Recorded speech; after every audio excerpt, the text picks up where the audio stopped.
জয় জগন্নাথ বন্ধুরা, তোমরা সবাই কেমন আছো? আশা নিশ্চয় খুব ভালো আছো। তো আবার একটা নতুন ব্লগে তোমাদের স্বাগত।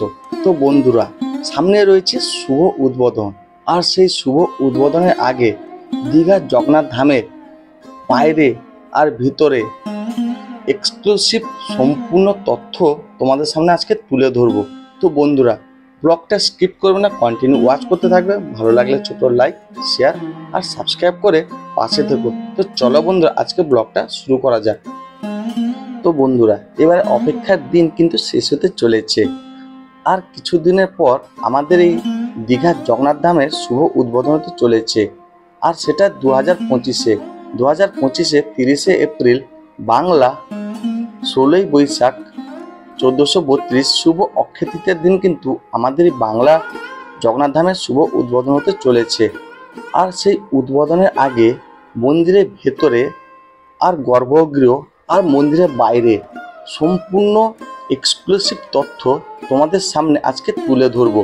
তো বন্ধুরা, যেহেতু পুরীকে অনুকরণ করে পুরী আদলে দীঘার জগন্নাথ ধাম গড়ে তোলা হয়েছে, তো এই মন্দিরে উদ্বোধন রয়েছে 2025-এ 30শে এপ্রিল বাংলা 16ই বৈশাখ শুভ অক্ষয় তৃতীয়ার দিন।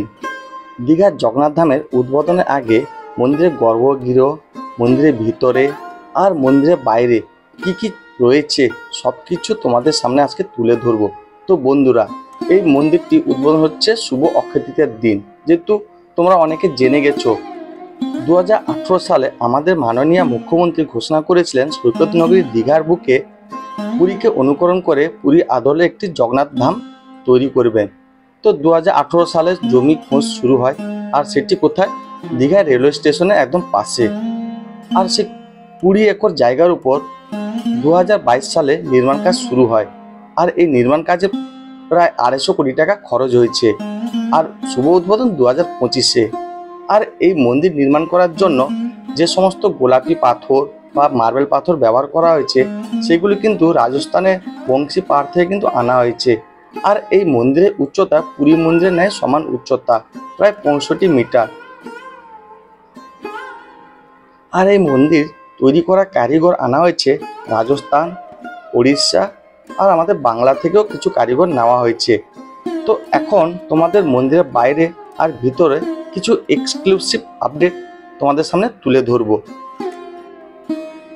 পুরো মন্দিরটি পুরীকে অনুকরণ করে পুরী আদলে এই মন্দির গড়ে তোলা হয়েছে।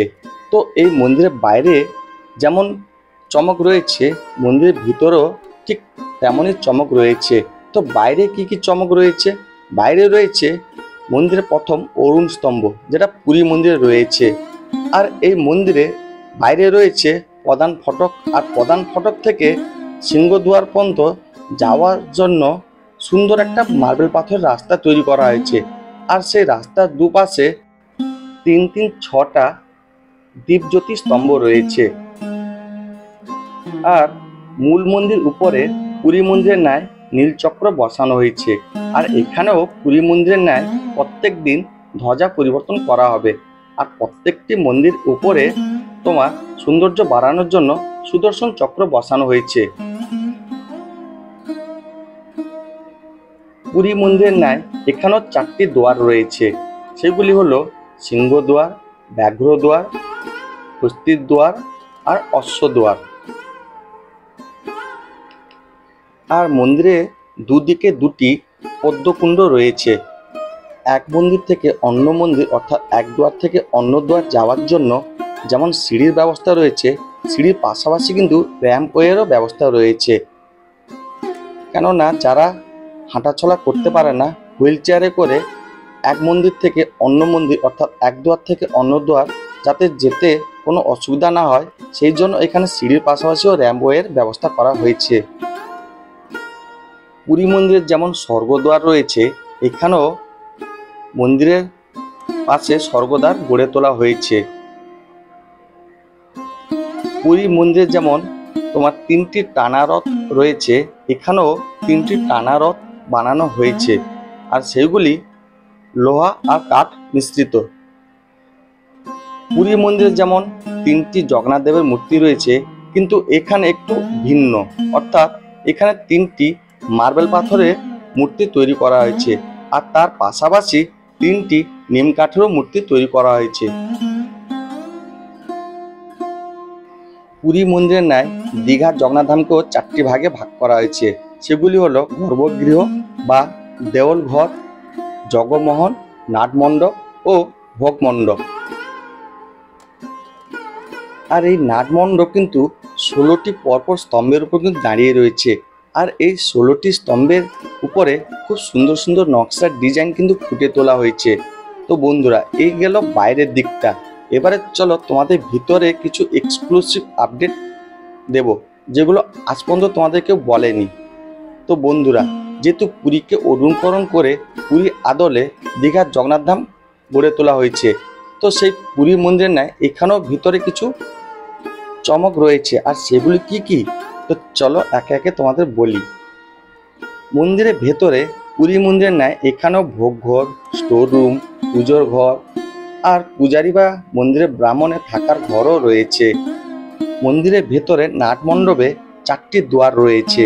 আর সেই 4টি দুয়ারের মধ্যে 2টি দুয়ার বড় আর 2টি দুয়ার ছোট। আর সেই 4টি দুয়ারে যে কাঠের দরজা বসানো হয়েছে, সুন্দর সুন্দর নকশার ডিজাইন কিন্তু ফুটিয়ে তোলা হয়েছে। আর এখানেও পুরী মন্দিরের ন্যায় দীঘার জগন্নাথ ধামের গর্ভগৃহে কাঠের দরজা বসানো হয়েছে। আর সেই দরজার উপর সুন্দর সুন্দর ডিজাইনের নকশা কিন্তু ফুটিয়ে তোলা হয়েছে। দীঘার জগন্নাথ ধামে কিন্তু শীততাপ নিয়ন্ত্রিত ব্যবস্থা রয়েছে।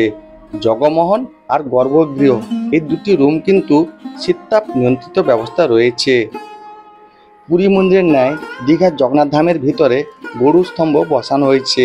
আর সেটি নাটমণ্ডপ ও ভোগমণ্ডপে মাঝ বরাবর কিন্তু বসানো হয়েছে। পুরী মন্দিরের গর্ভগৃহে যেমন রত্নবেদী রয়েছে, দীঘার জগন্নাথ ধামের গর্ভগৃহের মধ্যেও রত্নবেদী রয়েছে। আর পুরীর রত্নবেদী 1 লক্ষ শালগ্রাম দিয়ে কিন্তু তৈরি করা হয়েছে। আর এই রত্নবেদীতে কিন্তু 3টি মূর্তি বসানো থাকবে। পুরী মন্দিরে যেমন গর্ভগৃহে কাঠের দরজা বসানো হয়েছে, দীঘার জগন্নাথ ধামের গর্ভগৃহের মধ্যে সেম কাঠের দরজা বসানো হয়েছে। আর সেই কাঠের দরজায় কিন্তু সুন্দর সুন্দর ডিজাইনের নকশা কিন্তু ফুটিয়ে তোলা হয়েছে। পুরী মন্দিরে জগন্নাথ দেবের রাত্রে বিশ্রাম নেওয়ার জন্য যেমন 3টি খাট বানানো হয়েছে, এখানেও ঠিক 3টি কাঠের খাটও বানানো হয়েছে। আর সেগুলি গর্ভগৃহের মধ্যে রাখা রয়েছে। পুরী মন্দিরের ভেতরে যেমন রত্নভাণ্ডার রয়েছে, এখানেও দীঘার জগন্নাথ ধামের ভিতরে রত্নভাণ্ডার তৈরি করা হয়েছে।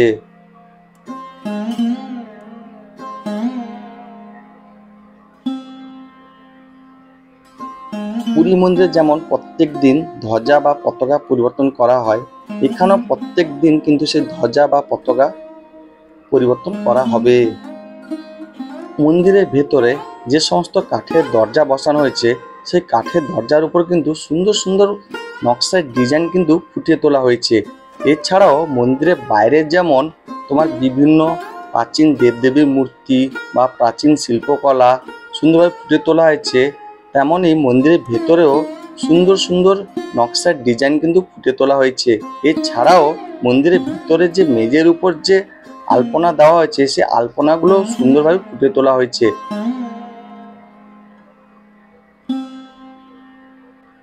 পুরী মন্দিরে প্রধান প্রসাদ হিসাবে যেমন খাজা ব্যবহার করা হয়, দীঘার জগন্নাথ মন্দিরেও প্রধান প্রসাদ হিসাবে থাকছে গুজিয়া আর পেয়ারা।